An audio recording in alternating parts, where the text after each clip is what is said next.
ৰাতিপুৱাই মোৰ ঢকঢকীয়া বগা বটুৱাটোতে সিজাই আছোঁ। সদায় যে মই সিজাই খাই থাকোঁ গ্ৰীণ পাতটো, সেয়া যিহেতু ৰাতিপুৱা সময় লগতে আটাইকে হেপী ছানডে।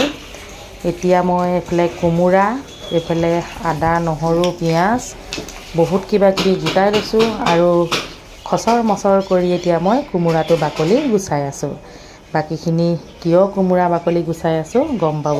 এইয়া চীনা হাঁহৰ মাংস, এইফালে ঢাকি থৈ কোমোৰা কাটি ল'লোঁ।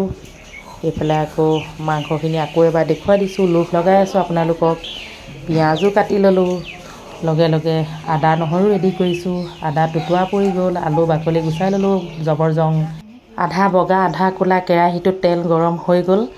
এতিয়া প্ৰথমে আলুখিনিকে ভাজি ল'ম।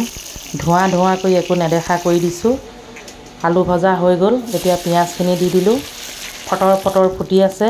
এনেকুৱাতে অকণমান গৰম মছলা, এয়া আলু দেখিলে নহয়।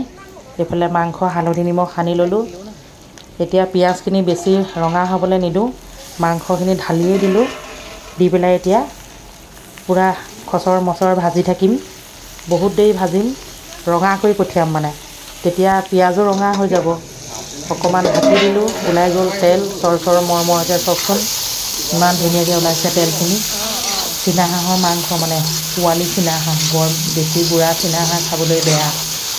কাৰ লোভৰ পানী পৰিছে জনাব। এতিয়া কোমোৰা আহি গ'ল, একেবাৰে গাঁৱলীয়া ষ্টাইল, বেছি মছলাও নিদিওঁ। কিয় কওকচোন, যিহেতু গৰম দিনত বৰ বিশেষ মছলা খোৱাটো ভাল নহয়। লগতে আমাৰ অসমীয়া মানুহে মছলা কমেই খায়। এতিয়া আদা নহৰু খুন্দিব লাগিছিলে, খুন্দনাত পিচি ল'লোঁ মিক্সিত। যিহেতু এলেহুৱা মানুহ, হাত দুখন কিবা বিষ কৰি আছে, সেয়েহে মিক্সিতে পিচি লৈ ধুনীয়াকৈ ভাজি ল'লোঁ। এতিয়া ফালি জলকীয়া দিছোঁ আৰু আলুখিনি যে ফ্ৰাই কৰি থৈছিলোঁ যোগ কৰি দিলোঁ। এতিয়া খুব ধুনীয়াকৈ 5-6 মিনিটমান এনেধৰণে ভাজি থাকিম। দেখিবলৈ ধুনীয়া লাগিছেনে ৰংটো বাৰু? আলুখিনি ফ্ৰাই কৰি লোৱাৰ কাৰণে কালাৰটো খুব ধুনীয়া হ'ব।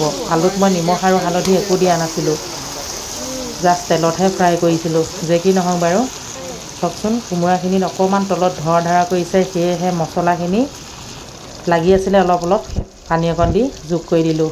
বৰ চিকটা মানুহটো মই মছলা পাতি মানে নষ্ট নকৰোঁৱেই। যেই নহওক আকৌ অকণমান ঢাকি দিলোঁ, ইতিমধ্যে হৈ গ'ল। এতিয়া 10টামান বাতি গোটাই লৈ ভাগ বিতৰণ চলি আছে। আটাইকে মোৰ চেনেলৰ তৰফৰ পৰা মৰম যাচিলোঁ। যদিহে এই হাঁহ আৰু কোমোৰাৰ ৰেচিপিটো আপোনালোকৰ পচন্দ হ'ল তেনেহ'লে জনাব, আৰু কাৰ লোভৰ পানী পৰি গৈছে সেইটোও জনাব। খাবলৈ কিন্তু বহুত টেষ্টি হৈছে। টেষ্ট কৰা নাই যদিও মই গম পাই গৈছোঁ, ল'ৰা ছোৱালী দুয়োটাই কৈছে। যেই নহওক সকলোৱে ভিডিঅ'টো চাই এনজয় কৰক, লগতে অকণমান শ্বেয়াৰো কৰক। লগতে এয়া ভাত ৰেডি কৰি মানুহজনক দিছোঁ। আজিলৈ আহিছোঁ, বাই বাই।